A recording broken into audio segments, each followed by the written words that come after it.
Innovation starts with a bright idea that lights the path for progress. Progress that makes the existing things in our lives better.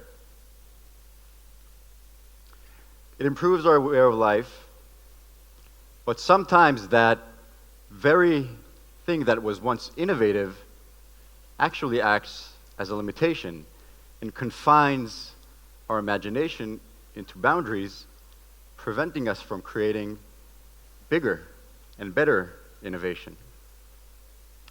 Our day-to-day lives are filled with ancient habits from the past, but we live in an era that ancient is something completely different. Something that was innovative 10, even 5 years ago, for me is ancient. Take NASA's space shuttle, for example. Without question, one of man's most remarkable engineering achievements. But I bet you didn't know it was actually designed by a horse's rear end. No offense to the guys from NASA, of course. Two of the key components in the NASA space shuttle are its two solid rocket boosters. These are the two huge rockets that actually shoot the shuttle into space. Now, initially, these rockets were designed to be much bigger and wider.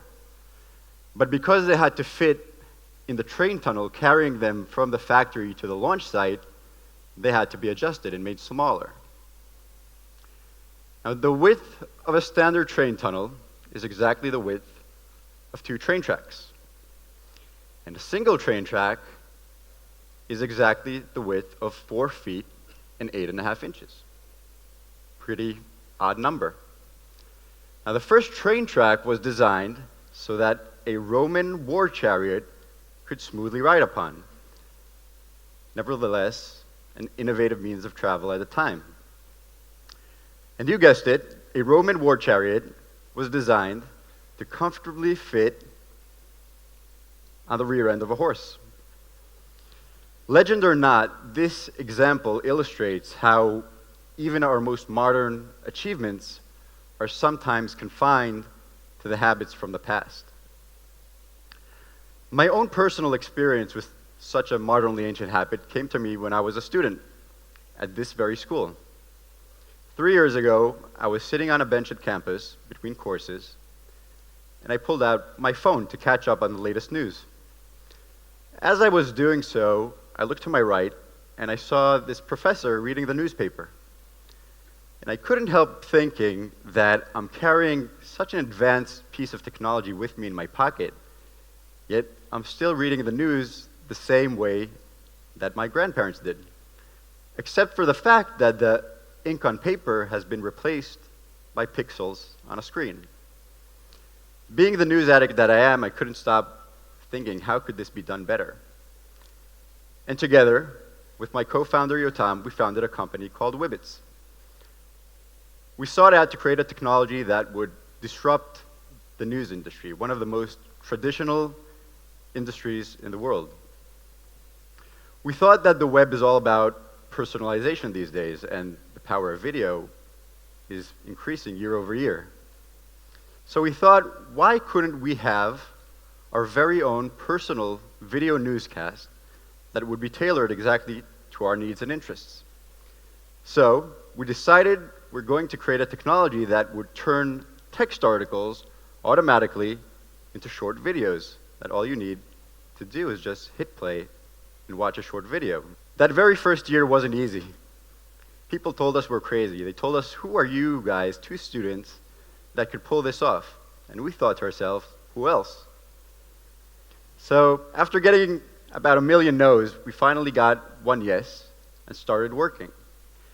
And I can tell you that today, 3 years later, we've actually made it. We've made a technology that turns text into videos. Today, we are generating more than 10,000 videos each day without any human intervention.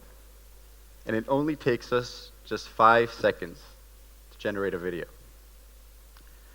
Now, you must be asking yourself, how do you turn text into video? How do you turn text into an experience that you can actually watch?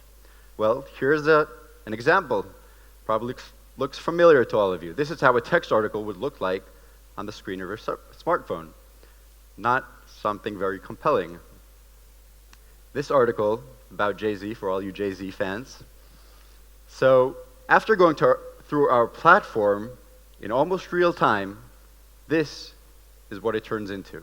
Jay-Z is retiring again, this time not as a musician, but as a co-owner of the Brooklyn Nets. Jay-Z purchased his stake in the Nets in January of 2004, investing a reported $1 million in the team. Estimates say he turned $1 million into $2.3 million over the course of 9 years, a gain of 135%. Over the same period of time, Warren Buffett's Berkshire Hathaway stock has risen by about 85%. Being a member of the Nets organization surpassed some of my greatest ambitions, Jay-Z said. Pretty cool, huh? So we actually bring written stories to life. And what we thought we created was just a new way for consuming content and information turned out to be much more than that. We actually learned that our technology makes content much more accessible to many more people by lowering language barriers, helping people with disabilities, and even making content much more accessible to the blind. I truly believe that we live in a very privileged age, being part of the Generation Y. We all have the option of creating our very own small revolution, because we literally have the tools at our very fingertips to change the world. Today, a student with nothing but a creative idea and a laptop could really put a dent in this universe. But remember that when you do go out and create your innovation, that it will eventually become the limitation of the future generation and will eventually become the modernly ancient habit of the future generation's mistakes. So next time you come across a train track, remember, do not follow where the track may lead. Instead go, there is no track, and leave your very own trail. Thank you.